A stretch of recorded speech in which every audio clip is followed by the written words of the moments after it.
अब आप टीचर हैं तो क्लास के साथ अटेंडेंस, टाइम टेबल, टेस्ट वगैरह पे टाइम तो देना ही होगा ना।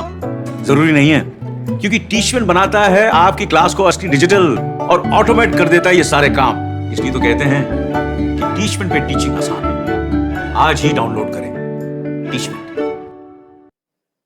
तो आप सभी का स्वागत है हमारे चैनल बान एजुकेशन में। तो आज हम पढ़ने जा रहे हैं जवाहर नवोदय विद्यालय क्लास 9 के साइंस के एक बहुत ही ज़्यादा इंपॉर्टेंट चैप्टर जिसका नाम है क्रॉप प्रोडक्शन। और मैं आपको बता दूं कि ये जो है हम चैप्टर हमारा क्रॉप प्रोडक्शन ये हमारा साइंस का पहला चैप्टर है। और ये जो चैप्टर है वो बहुत ही ज़्यादा इंपॉर्टेंट है। बहुत ही ज़्यादा इंपॉर्टेंट इसलिए है क्योंकि इस चैप्टर से रिलेटेड क्वेश्चन जो है वो हमारे एंट्रेंस एग्जाम में पूछे जाते हैं। तो चलिए हमारा जो चैप्टर है क्रॉप प्रोडक्शन उसको हम स्टार्ट करते हैं। तो स्टार्ट करने से पहले मैं आपसे एक बार रिक्वेस्ट करूंगा कि अभी तक अगर आपने हमारे चैनल बान एजुकेशन को सब्सक्राइब नहीं किया है तो प्लीज सब्सक्राइब कर लीजिए, क्योंकि आपको हमारे चैनल पे जवाहर नवोदय विद्यालय से रिलेटेड सारे सब्जेक्ट के वीडियो मिल जाएंगे और सारे सब्जेक्ट के स्टडी मटेरियल भी मिल जाएंगे। तो हमारा चैप्टर का नाम है क्रॉप प्रोडक्शन। तो क्रॉप प्रोडक्शन हम क्यों पढ़ते हैं वो सबसे पहले हम जान लेते हैं। तो देखिए कोई भी ह्यूमन बींग्स है उसके फूड के दो ही सोर्स होते हैं, या तो वो प्लांट सोर्स से फूड ऑब्टेन करता है या एनिमल सोर्स से फूड ऑब्टेन करता है। और आपको मालूम है कि दो ही प्रकार के ह्यूमन बींग्स होते हैं, एक वेजिटेरियन होते हैं और दूसरा होते हैं नॉन वेजिटेरियन। वेजिटेरियन मतलब कि प्लांट का पार्ट वगैरह खाने वाले, और नॉन वेजिटेरियन मतलब कि एनिमल का पार्ट या एनिमल को खाने वाले। तो ये जो प्लांट सोर्स है, ये जो आप प्लांट सोर्स देख रहे हैं, इसी प्लांट सोर्स के कारण हम क्या बोलते हैं क्रॉप प्रोडक्शन पढ़ते हैं। मतलब कि प्लांट से रिलेटेड हमारा क्रॉप है, तो इसलिए हम क्या करते हैं, इसलिए हम क्रॉप प्रोडक्शन या क्रॉप का कल्टीवेशन करते हैं। तो सबसे पहले हम जान लेते हैं कि देखिए प्लांट सोर्स में हमारा क्या क्या खाने में रहता है। जो वेजिटेबल होते हैं, फ्रूट्स होते हैं, या जो भी स्पाइसेस वगैरह होते हैं, ये हमारा प्लांट सोर्स से आते हैं। वहीं पे मुर्गा, एग, मीट, ये जो सारा चीज है वो हमारा एनिमल सोर्स से आते हैं। तो सबसे पहले क्रॉप प्रोडक्शन में हम जान लेते हैं ये क्रॉप का मतलब क्या होता है। तो क्रॉप का डिफिनीशन क्या होता है। तो देखिए crop when the same kind of plant are grown in the field on a large scale to obtain food is called crop. तो देखिए जब एक ही प्रकार के पौधा, एक ही प्रकार के क्रॉप को हम बहुत बड़े लार्ज अमाउंट में अगर हम उसको कल्टीवेट करते हैं, मतलब कि सेम काइंड ऑफ प्लांट को अगर हम लार्ज स्केल में कल्टीवेट करते हैं तो हम उसको बोलते हैं क्रॉप। जैसे मैं एग्जांपल बता देता हूं मैं आपको। मान लीजिए ये जो है हमारा, ये मेरा एक खेत है, मान लीजिए ये जो है वो एक मेरा फार्म है। अब इसमें मैं एक ही पौधा का खेती करूं, यहाँ पे मैं एक ही पौधा का खेती कर रहा हूं, तो ये हमारा क्या हुआ, इस यहाँ पे ये क्या है, ये हमारा कैबेज है। तो हम क्या कर रहे हैं, कैबेज का क्रॉप प्रोडक्शन कर रहे हैं। मतलब कि फील्ड है हमारा और इस फील्ड में एक ही चीज का हम क्या कर रहे हैं, खेती कर रहे हैं, तो इसी को बोलते हैं हम क्रॉप प्रोडक्शन। अब जान लेते हैं कि टाइप ऑफ क्रॉप। तो मैं आपको बता दूं कि क्रॉप के जो होते हैं, क्रॉप जो होते हैं वो डिफरेंट डिफरेंट टाइप के होते हैं। अब देखिए डिफरेंट डिफरेंट टाइप के क्रॉप हमारे क्यों होते हैं, तो वो आगे चल के ये जो सारा चीज है वो आपको समझ में आने वाला है। तो सबसे पहला है हमारा खरीफ क्रॉप, जायद क्रॉप और रबी क्रॉप। तो मेन जो है हमारा वो खरीफ क्रॉप और ये जो रबी क्रॉप है वो हमारा मेन है। तो खरीफ क्रॉप जो है वो मैं आपको बता देता हूँ, ये जो तीनों हमारा क्रॉप आया है ना, ये तीनों क्रॉप हम किस चीज के कारण डिसाइड किए हैं, तो इसको हम डिसाइड किए हैं सीजन के हिसाब से। तो सीजन के हिसाब से जो मेनली क्रॉप होते हैं वो हमारे तीन प्रकार के होते हैं। पहले होते हैं हमारे खरीफ क्रॉप। ये खरीफ क्रॉप क्या होता है, ये जो ऐसा क्रॉप है ये हमारा सिर्फ और सिर्फ रेनी सीजन में इसका खेती होता है। और रबी क्रॉप क्या होता है, ये जो है हमारा वो विंटर सीजन में। और ये जो क्रॉप है वो हमारा क्या होगा, ये जो है हमारा वो रेनी सीजन और साथ साथ विंटर सीजन के बीच में जो हमारा समय बचता है उसमें हम क्या करते हैं, जायद क्रॉप के बारे में, जायद क्रॉप का हम खेती करते हैं। अब ये जो सारा चीज है ना इसको हम पूरे डिटेल में पढ़ने वाले हैं। तो चलिए एक एक करके हम पढ़ लेते हैं। तो सबसे पहले हम पढ़ लेते हैं खरीफ क्रॉप क्या होता है। तो देखिए मैं आपको बताया कि खरीफ क्रॉप जो है वो हमारा रेन यानी कि वर्षा से रिलेटेड है, तो इसलिए हम इसको क्या बोलते हैं, हम इसको खरीफ क्रॉप बोलते हैं। इसको हम मानसून क्रॉप भी बोलते हैं और रेनी क्रॉप भी बोलते हैं। अब ये मानसून क्रॉप क्यों बोलते हैं, तो मानसून एक सीजन होता है जो क्या करता है भारत में रेन यानी कि वर्षा लाने का काम करता है, तो हम इसको मानसून क्रॉप भी बोलते हैं, क्योंकि मानसून के समय हम इसको क्या करते हैं, हम इसको बोलते हैं। तो अब यहाँ पे देखिए, अब यहाँ पे क्या है हमारा बहुत ही ज्यादा सिंपल डिफिनीशन है। The crop which are grown in rainy season, ऐसा क्रॉप जो रेनी सीजन में ग्रोन होता है हम उसको क्या बोलते हैं, हम उसको बोलते हैं खरीफ क्रॉप। अब यहाँ पे देखिए, अब यहाँ पे जो दो पॉइंट जो मैं आपको बताने जा रहा हूँ ये बहुत ही ज्यादा इंपॉर्टेंट पॉइंट है। ये हमारा इंपॉर्टेंट पॉइंट ये है कि देखिए kharif crop season differ in different state of the country but generally from June to September. तो देखिए खरीफ क्रॉप जो है वो जनरली अलग स्टेट में अलग समय में बोया जाता है, लेकिन ये जो जनरली है वो हमारा कब, जून से सितंबर के बीच में हम क्या करते हैं, इस क्रॉप का कल्टीवेशन करते हैं। अब यहाँ पे हम देख लेते हैं कि इसको हम कब सोन करते हैं, कब हम इसको हार्वेस्ट करते हैं। We sow the crop at the beginning of the monsoon season around June and harvested by September और अक्टूबर। अब ये जो पॉइंट है ना, ये पॉइंट को आपको क्या करना है, रट जाना है। क्या करना है आपको, रट जाना है। तो देखिए ये जो हमारा क्रॉप है हम उसको कब बोते हैं, तो हम उसको अपने खेत में उसके जो बीज होते हैं उसको हम जून में रखते हैं, जून में। और जून में हम क्यों रखते हैं, क्योंकि आपको मालूम है कि जून में क्या होता है, रेन, यानी कि मानसून जो है वो हमारा आने लगता है। अब यहाँ पे क्या, हम इसको सितंबर या अक्टूबर में क्या करते हैं, हम इसको कल्टीवेट कर देते हैं। तो ये जो पॉइंट है ये आपको ध्यान में रखना है। अब हम क्या करते हैं, इसके एग्जाम्पल जान लेते हैं। तो एग्जाम्पल में हमारा राइस, तो राइस जो है वो हमारा क्या है, खरीफ क्रॉप का एग्जाम्पल है। मतलब कि राइस का जब भी खेती होता है ना, तो उसमें क्या होता है, बहुत ही ज्यादा लार्ज अमाउंट ऑफ वाटर का नीड होता है। कभी भी अगर आप धान का खेती होते हुए अगर आपने देखा होगा तो पहले क्या किया जाता है कि जो भी फील्ड है ना, तो फील्ड में पहले बहुत सारा पानी रखा जाता है, और फिर उसमें क्या होता है, राइस के जो छोटे छोटे प्लांट है हम उसको क्या करते हैं, सोन करते हैं। अब यहाँ पे देखिए राइस, मेज, बाजरा, रागी, सोयाबीन, ग्राउंड नट और कॉटन, ये जो भी आप एग्जाम्पल देख रहे हैं ना, राइस हो गया हमारा, मेज हो गया, तो ये जो भी एग्जाम्पल है ये हमारा किसके एग्जाम्पल है, तो ये जो है वो रबी क्रॉप के, सॉरी ये जो है हमारा वो खरीफ क्रॉप के एग्जाम्पल है। तो आपको ध्यान में रखना है कि ये जो भी इसमें से किसी का अगर हम खेती करेंगे तो हमें क्या चाहिए, बहुत ही ज्यादा लार्ज अमाउंट ऑफ वाटर चाहिए। अब हम क्या करते हैं, अब हम रबी क्रॉप पढ़ लेते हैं। अब रबी क्रॉप क्या होता है, तो देखिए the crop which are grown in winter season. तो विंटर सीजन में जिस क्रॉप को हम ग्रोन करते हैं तो वो हमारा क्या होता है, वो जो होते हैं वो हमारे रबी क्रॉप होते हैं। अब यहाँ पे देखें, अब रबी क्रॉप के जो भी प्लांट होते हैं उसको हम कब सोइंग करते हैं, मतलब कि कब हम उसको फील्ड में डालते हैं। तो यहाँ पे आपको दिख रहा होगा कि ये जो है हमारा वो क्या है, इसको चाहिए ठंडा, ये जो भी क्रॉप है इसको चाहिए कोल्ड वेदर कंडीशन। तो इसको हम कब करेंगे, विंटर में हम इसको क्या करते हैं, बोते हैं। मतलब कि अक्टूबर से नवंबर के बीच में हम इसको क्या करते हैं, रोपते हैं। और हम इसको कब काटते हैं, तो मार्च और अप्रैल में हम क्या करते हैं, इसको जो भी क्रॉप हमारा मेच्योर हो जाता है तो हम उसको कट करने का काम करते हैं। अब यहाँ पे देखिए वीट हो गया, बार्ली हो गया, मस्टर्ड, ग्रीन पीस, और ये जो भी आप एग्जांपल देख रहे हैं ना, ये आपको ध्यान रखने। तो इसमें आपको कौन से पॉइंट जो है वो आपको याद करने हैं, ये पॉइंट आपको याद करने हैं, इसके एग्जांपल याद करने हैं। देखिए रबी क्रॉप, खरीफ क्रॉप या जायद क्रॉप, इनके जो सोइंग सीजन होते हैं ना वो आपको मालूम करने हैं, क्योंकि आपसे पूछ दिए जाते हैं। और साथ ही साथ एग्जाम्पल तो इसके जो है वो आपको रट ही जाने हैं। अब देखिए ये जो गेहूं का खेती होता है वो हमारा विंटर सीजन में होता है, मूंग का भी खेती हमारा विंटर सीजन में होता है। अब यहाँ पे देखिए ये जो पीज है, मटर का भी जो हमारा खेती है वो विंटर सीजन में ही होता है। मस्टर्ड का भी जो खेती है वो हमारा विंटर सीजन में सब। तो यहाँ पे आपको ध्यान रखना है, इनको कैसा क्लाइमेट चाहिए, तो इनको जो है वो कोल्ड क्लाइमेट चाहिए। अगर आप इसको रेनी सीजन में अगर आप इसको कल्टीवेट करने का कोशिश कीजिएगा तो ये जो है वो कल्टीवेट नहीं होगा। अब हम जान लेते हैं जायद क्रॉप। तो देखिए जायद क्रॉप क्या होता है, the crop which are grown between rabi, kharif crop and rabi crop are called zaid crop. तो यहाँ पे आपको ध्यान रखना है कि ये जो है ना, ये जो है वो दोनों के मिडिल में क्या होता है, इसका जो है वो खेती होता है। अब हम देख लेते हैं इसका जो सोइंग सीजन क्या है। तो यहाँ पे आपको दिख रहा होगा, इसको हम मार्च और जून के बीच में हम क्या करते हैं, हम जो है वो इसको कल्टीवेट करने का कोशिश करते हैं। अब यहाँ पे देखिए इसका एग्जांपल। तो देखिए जायद क्रॉप में मैक्सिमम आपको क्या मिलेंगे, आपको जायद क्रॉप में मैक्सिमम आपको वेजिटेबल मिलेंगे या फ्रूट्स वगैरह आपको मिलेंगे। जैसे में देखिए कुकुम्बर जो है हमारा क्या है, जायद क्रॉप का एग्जाम्पल है। पंपकिन जायद क्रॉप का, फिर करेला जो है वो हमारा जायद क्रॉप का, वाटरमेलन जो है वो हमारा जायद क्रॉप का एग्जाम्पल है। मतलब कि ये जो सारे आप देख रहे हैं ना, ये सब हमारा जायद क्रॉप का एग्जाम्पल है। चलिए तो अब हम क्या करते हैं, अब हम आगे बढ़ने का कोशिश करते हैं। अब मैं आपको क्या कहता हूँ, जो भी पढ़ाया हूँ खरीफ क्रॉप और रबी क्रॉप, इसको मैं थोड़ा सा बता देता हूँ। अब मैं आपको क्या करूंगा, ये जो आप डिफरेंशिएट देख रहे हैं ना, आप इसको क्या कीजिए, आप इस वीडियो को अभी पॉज कीजिए और इसका स्क्रीनशॉट ले लीजिए और अपनी कॉपी में क्या कीजिए, इसको नोट कर लीजिए। अब मैं इसको आपको थोड़ा सा बता देता हूँ कि देखिए खरीफ क्रॉप क्या होता था, रेनी सीजन वाले क्या होते थे, रेनी सीजन।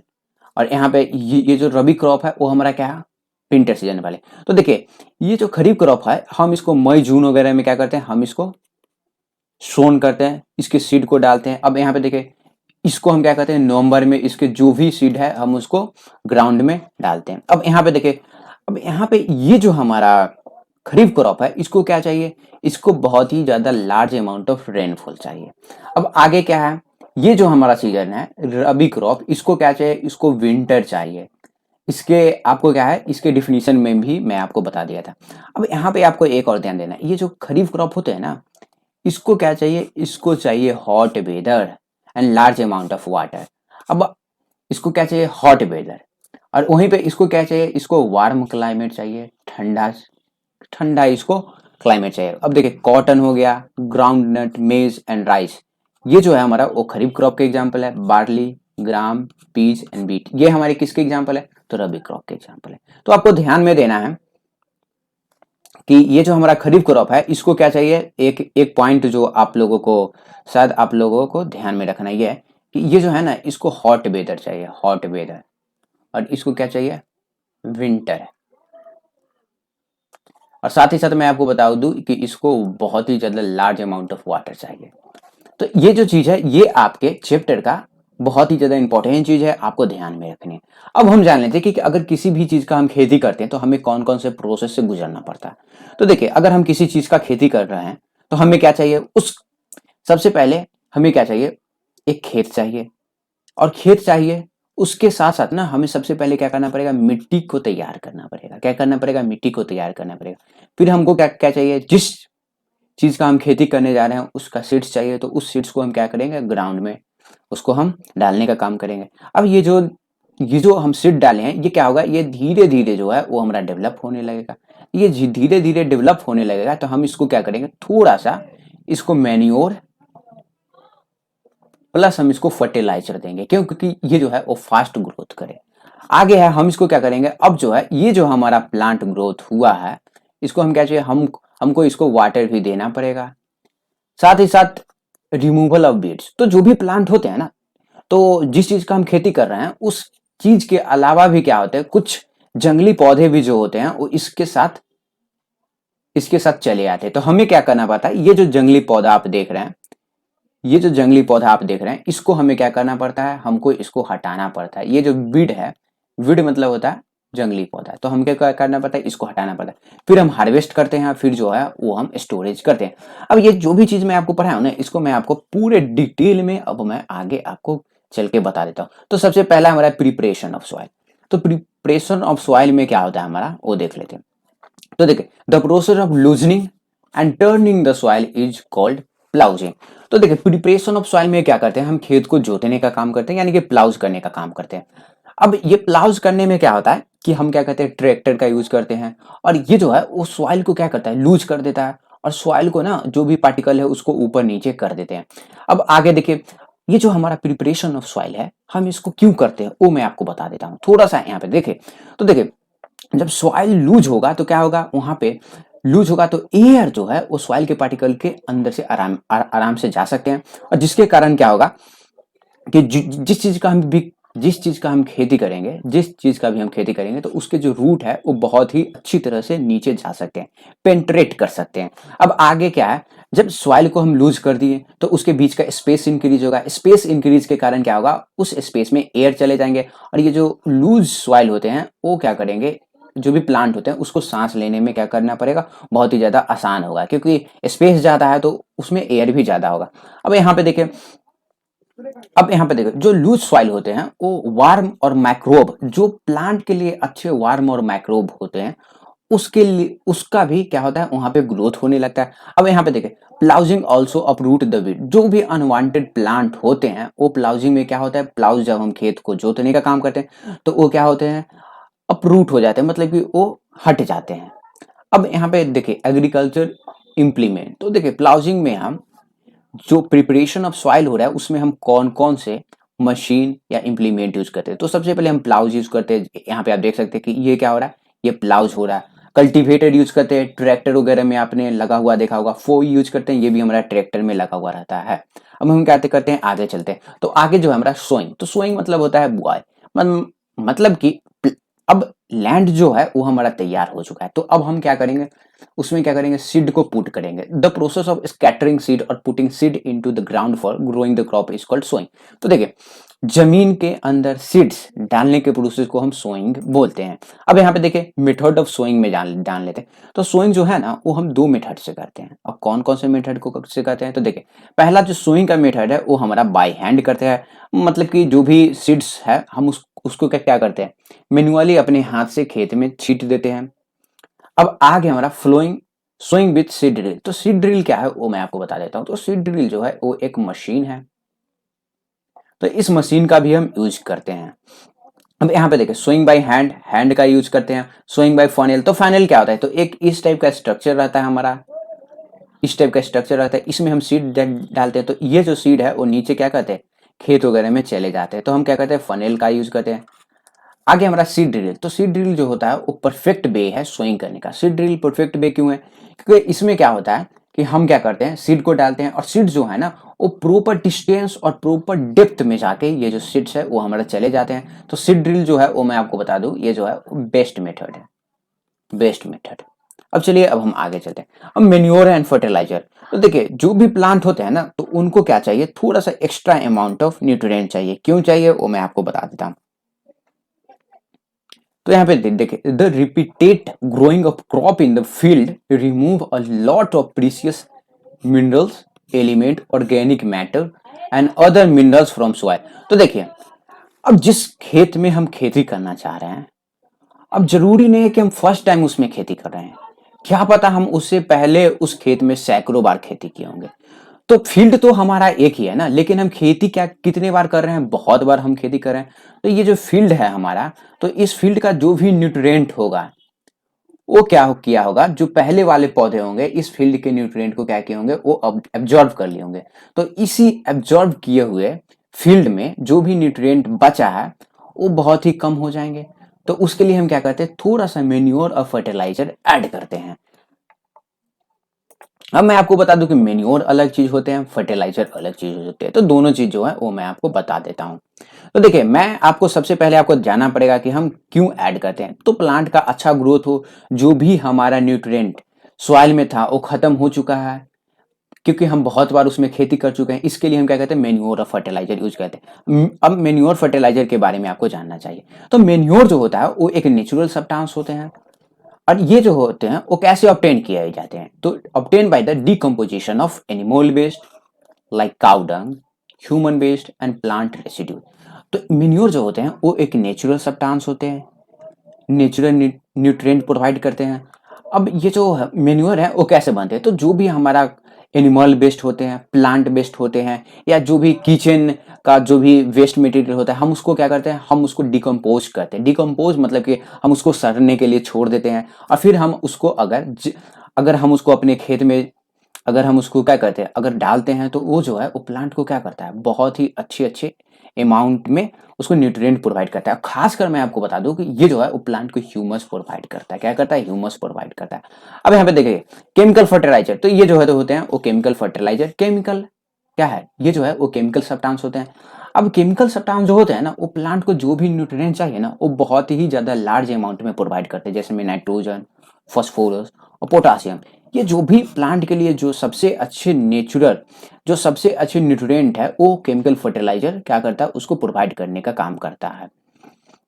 अब यहाँ पे देखिए मैं क्या करता हूँ, अब जो हूँ मैं आपको एक एग्जांपल बता देता हूँ फर्टिलाइजर का। तो देखिए यूरिया आपने नाम सुना होगा, अमोनियम सल्फेट ये भी जो है हमारा वो क्या है, एक केमिकल फर्टिलाइजर है। पोटास का भी आपने नाम सुना होगा, एंड एनपीके। एनपीके में एन का मतलब होता है नाइट्रोजन, फास्फोरस और पोटासियम। तो ये जो भी चीज है वो क्या है, ये जो है वो हमारे प्लांट को जो भी न्यूट्रिएंट्स चाहिए वो है, यानी कि ये जो है वो हमारी केमिकल फर्टिलाइजर है।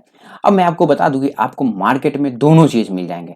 मतलब कि आपको मार्केट में क्या मिलेंगे, आपको मेन्योर भी मिलेंगे और केमिकल फर्टिलाइजर भी मिलेंगे। मेन्योर भी यानी कि ये जो नेचुरल सब्सटेंस होते हैं ये भी जो है वो क्या होते हैं, बाजार में बिकते हैं, और ये जो है वो आपको मालूम है कि ये क्या होता है, इसका नाम ये है केमिकल फर्टिलाइजर। अब हम क्या करते हैं, दोनों के बीच का डिफरेंस जान लेते हैं। तो सबसे पहले आपको ध्यान देना है कि मेन्योर जो है वो नेचुरल सब्सटेंस है। कैसे बनता है कि कोई भी प्लांट, एनिमल और जो भी वेस्ट होते हैं उसको हम डिकम्पोज कर देते हैं तो हमारा मेन्योर बनता है। और ये जो है वो एक साल्ट है, यानी कि ऑर्गेनिक कंपाउंड है, जिसका जो कहाँ पे बनता है, तो ये जो हमारा चीज है वो कहाँ पे बनता है, फैक्ट्रीज में बनता है। यहाँ पे आप देख सकते हैं।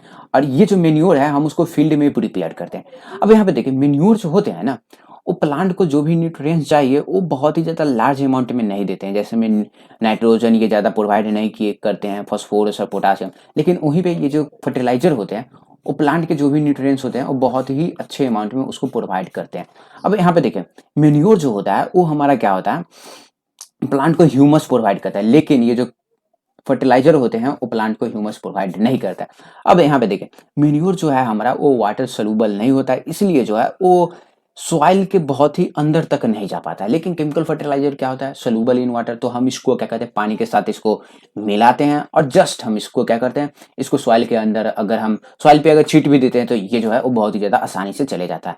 अब हम क्या करते हैं, इरिगेशन जान लेते हैं। तो इरिगेशन क्या होता है, तो इरिगेशन मतलब कि देखिए सिंचाई, मतलब कि the process of supplying water to crop plant. तो देखिए क्रॉप प्लांट को हम वाटर सप्लाई करते हैं। जब हम खेती करते हैं तो पानी हमें क्या करना पड़ता है, पानी देना पड़ता है प्लांट को, तो इसी को हम बोलते हैं इरिगेशन। अब इरिगेशन जो होते हैं वो दो प्रकार के होते हैं, ट्रेडिशनल मेथड ऑफ इरिगेशन और दूसरा है मॉडर्न मेथड ऑफ इरिगेशन। अब ट्रेडिशनल मेथड ऑफ इरिगेशन क्या होता है वो मैं आपको बता देता हूँ। तो ट्रेडिशनल मेथड ऑफ इरिगेशन का मतलब ओल्ड मेथड जो हम पहले करते थे, अभी भी बहुत जगह जो है ये हमारा होता है, और मॉडर्न मेथड जो हम अभी कर रहे हैं। तो ट्रेडिशनल मेथड में हमारा क्या था, मोट था, चैन पंप था, राहत था। और वहीं पे मॉडर्न इरिगेशन सिस्टम में हम क्या करते हैं, ट्यूबवेल का यूज करते हैं, स्प्रिंकल सिस्टम का यूज करते हैं, ड्रिप इरिगेशन का सिस्टम का हम यूज करते हैं। और मैं आपको बता दूं कि ये जो दोनों सिस्टम है ना, ये जो दोनों सिस्टम आप देख रहे हैं ये जो है वो बेस्ट है, ये दोनों सिस्टम जो है वो बेस्ट है। अब यहाँ पे देखिए ट्रेडिशनल मेथड में मोट, यहाँ पे देख सकते हैं कि पिक्चर की भी हेल्प से इसमें किस तरह से हम इरिगेशन करते थे, चैन पंप में हम किस तरह से इरिगेशन करते थे, राहत में हम किस तरह से इरिगेशन करते थे। अब ये जो सिस्टम है ना वो अब बहुत ही कम यूज होता है, ना के बराबर यूज होता है। अब मॉडर्न मेथड में हमारा क्या होता है कि हम स्प्रिंकल सिस्टम यूज करते हैं और ड्रिप इरिगेशन सिस्टम यूज करते हैं। अब ये स्प्रिंकल सिस्टम क्या होता है वो मैं आपको बता देता हूँ। तो स्प्रिंकल सिस्टम में क्या होता है, हमारे पास एक पानी का सोर्स होता है। अब उस पानी के सोर्स से क्या होता है, जो भी पाइप होते हैं वो हमारे खेत तक जग गया हुआ रहता है। अब यहाँ पे आपको क्या मिलेगा, एक आपको नोजल मिलेगा। अब ये जो नोजल है वो नचते रहता है, तो जो भी आसपास के एरिया है, जो भी रेडियस, इस नोजल के रेडियस में जो भी हमारा प्लांट आ रहा है तो उसको पानी पहुंचता है। तो स्प्रिंकल सिस्टम आपको समझ में आ गया होगा। अब है ड्रिप इरिगेशन। तो ड्रिप इरिगेशन में क्या होता है, एक हमारे पास सोर्स रहता है और उस सोर्स के साथ ना जो भी हमारा प्लांट है तो उस प्लांट तक हमारा एक एक छोटे छोटे पाइप जो है वो गए हुए रहते हैं। और ड्रॉप वाइज जो है, ड्रॉप वाइज या बिना ड्रॉप वाइज क्या होते हैं, ये जो है वो पानी इरिगेशन होता है। और ये जो मैं आपको बता दूं ये जो है वो बेस्ट मेथड है। और साथ ही साथ इसमें क्या होता है, वाटर का कंजर्वेशन भी होता है, पानी भी जो है वो हमारा क्या होता है, बहुत ही कम यूज होता है, मतलब कि ये जो है वो बेस्ट है। तो अब हम जान लेते हैं रिमूवल ऑफ वीड्स, यानी कि खरपतवार नियंत्रण। अब मैं आपको बताया था कि ये वीड्स क्या होता है वो मैं आपको सबसे पहले बता देता हूँ। तो मान लीजिए आप क्या कर रहे हैं, आप किसी चीज का खेती कर रहे हैं, आप जो है एक प्लांट का खेती कर रहे हैं। ये जो प्लांट है इसका आप क्या कर रहे हैं, खेती कर रहे हैं।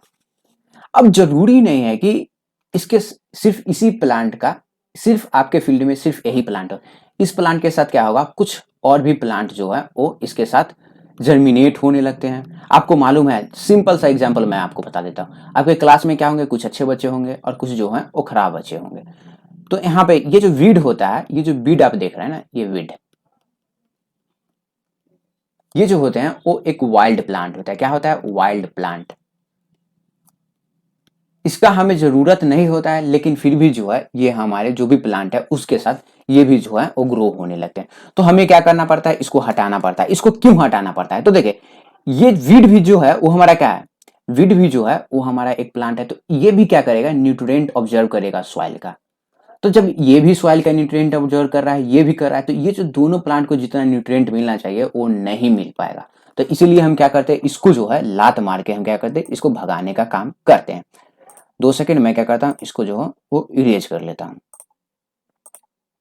तो यहाँ पे देखिए वीड, यहाँ पे आपको दिख रहा होगा, द अनवांटेड प्लांट और wild plant which grown along with cultivated crop is called weed. तो जिस चीज का हम खेती करते हैं तो उसके साथ जो वाइल्ड प्लांट चले आते हैं, ग्रो होने लगते हैं, उसको हम क्या कहते हैं, उसको हम बोलते हैं वीड। तो वीड को हम क्या कहते हैं, हम इसको हटाते हैं। अब वीड का यहाँ पे आपको कुछ एग्जाम्पल दिख रहा होगा, जैसे में देखे जावी हो गया, घास हो गया, चुल्लुई हो गया, बथुआ हो गया। तो ये सब क्या है, ये जो है वो वीड का एग्जाम्पल है। अब यहाँ पे देखें हम वीड को कैसे कंट्रोल करते हैं। तो यहाँ पे देखें वीड को हम क्या करते हैं, जो किसान होते हैं वो जानते हैं कि कौन उनका अपना प्लांट है और कौन जो है वो अनवांटेड प्लांट है। तो मेनली जो किसान होते हैं क्या करते हैं, अपने हाथ से ही जो भी अनवांटेड प्लांट है उसको उखाड़ फेंकते हैं। और दूसरा जो है वो क्या करते हैं, खुरपा का भी यूज करते हैं वीड को हटाने के लिए। और साथ ही साथ एक केमिकल आता है जिसको हम क्या कहते हैं, बीडी साइड। ये केमिकल क्या करता है, जो भी वीड होता है ना, ये वीड को खत्म कर देता है। और आपको लग रहा होगा कि ये प्लांट के लिए भी हानिकारक होगा, नहीं, ये जो है वो सिर्फ वीड, इनकी जो भी अनवांटेड प्लांट है उसको खत्म करने का काम करता है। अब हम क्या करते हैं, अब जो है वो हम लास्ट पॉइंट पे आ गए हैं। अब हार्वेस्टिंग क्या होता है, तो देखिए जब प्लांट जो है हमारा वो मैच्योर हो जाता है तो हम उसको क्या कहते हैं, मैच्योर प्लांट को हम क्या कहते हैं, उसको कट करने का काम करते हैं। तो इसी को हम बोलते हैं हार्वेस्टिंग, यानी कि काटने का काम है यहाँ पे हो रहा है। अब हार्वेस्टिंग जो है हम किससे करते हैं, सिकल से भी करते हैं और मशीन से भी करते हैं। सिकल क्या होता है, तो देखिए ये जो आप यहाँ पे आपको क्या करना है, सिर्फ आपको सिकल पे ध्यान देना है, कहीं और नहीं ध्यान देना है। तो ये जो सिकल है ना, इससे हम क्या करते हैं, हार्वेस्टिंग करते हैं। इसे क्या करते हैं, हम हार्वेस्टिंग करते हैं। तो जो भी हमारा मेच्योर प्लांट हो गया हम उसको क्या करते हैं, उसको कट करने का काम करते हैं। अब यहाँ पे आपको दिख रहा होगा एक जो है हमारा वो थ्रेसिंग। अब थ्रेसिंग क्या होता है, तो देखिए कुछ ऐसे भी प्लांट का खेती होते हैं जिनके ऊपर क्या होता है, कवर होता है। तो उस कवर को हटाने के लिए, मतलब कि जो भी दाना होता है उसके ऊपर एक कवर होता है, तो उस कवर को हटाने के लिए जिस मशीन का यूज करते हैं उसको हम थ्रेसर बोलते हैं। और उस प्रोसेस को हम क्या बोलते हैं, हम उसको थ्रेसिंग बोलते हैं। जैसे में राइस, तो राइस जो होता है वो सिर्फ आपको राइस नहीं मिलेगा, जब इस राइस जो होता है वो हमारा आता है तो उसके ऊपर आपको एक कवर मिलेगा। क्या मिलेगा, कवर मिलेगा। तो इसी कवर को हम क्या करते हैं, उसको हटाने का काम करते हैं। अब चलिए, अब ये जो चैप्टर है वो हमारा फाइनली जो है वो एंड होने जा रहा है। तो हार्वेस्टिंग, अब हार्वेस्टिंग क्या होता है, the food grain obtained by harvesting the crop is store in गुनी बैग और एयर टाइट कंटेनर। तो मैं आपको क्या किया, मैं आपको हार्वेस्टिंग बता दिया। अब क्या करता हूं, मैं आपको स्टोरेज बता देता हूं। मैं गलती से स्टोरेज को हार्वेस्टिंग बोल दिया। तो देखिए हम क्या किए, जो भी हमारा जिस चीज का भी हम खेती कर रहे थे हम उसको क्या करिए, हार्वेस्ट कर लिए। तो जो भी हमारा प्रोडक्ट आया है हम उसको क्या करेंगे, हम उसको स्टोर करते हैं। तो हम उसको कैसे स्टोर करते हैं वो मैं आपको बता देता हूँ। तो उसको हम क्या कहते हैं, एक एयर टाइट कंटेनर में या बैग में या किसी भी चीज में, गुन्नी बैग में हम इसको क्या कहते हैं, हम इसको बंद कर देते हैं। और साथ ही साथ हम इसको एयर टाइट कंटेनर में भी बंद कर देते हैं।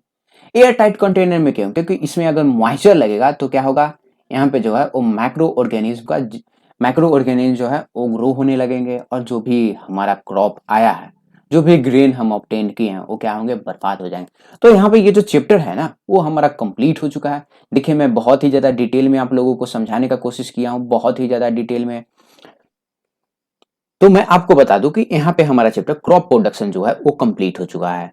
अब मैं आपसे मिलता हूं अगले वीडियो में। तब तक अगर आपने हमारे चैनल को सब्सक्राइब नहीं किया है तो प्लीज सब्सक्राइब कर लीजिए, क्योंकि आपको हमारे चैनल पे जवाहर नवोदय विद्यालय से रिलेटेड सारे सब्जेक्ट के वीडियो मिल जाएंगे और सारे सब्जेक्ट के स्टडी मटेरियल भी मिल जाएंगे। धन्यवाद, जय हिंद, जय भारत।